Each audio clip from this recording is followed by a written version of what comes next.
Hey guys, what's going on? Lucky here. So, working on Brian's Impala. We've been chasing down a little cranking problem. Sometimes it'll crank, sometimes it won't. Sometimes it starts right up, sometimes it cranks like a dead battery. Generally, when you see stuff like that, it is almost always a bad ground. But I looked at the quality of the vehicle.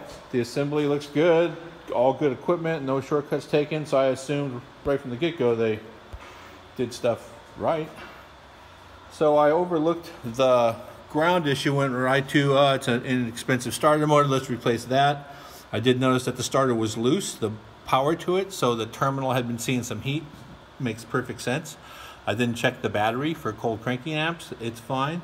Checked the ground at the back, it was a poor quality ground going through the floor to the frame in the rear.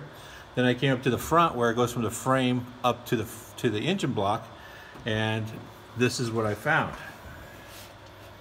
I don't know if you can see that, but they bolted right over the paint or possibly left it loose and it melted that stuff off. But either way, they didn't clean the ground. This thing was smoking hot. When we cranked it over, I saw a little smoke come from right about here. And what it was, the only ground on the whole engine was a steel braided brake line where it was brushing against or steel braided fuel line where it was brushing against the brake line. So that was a recipe for fire.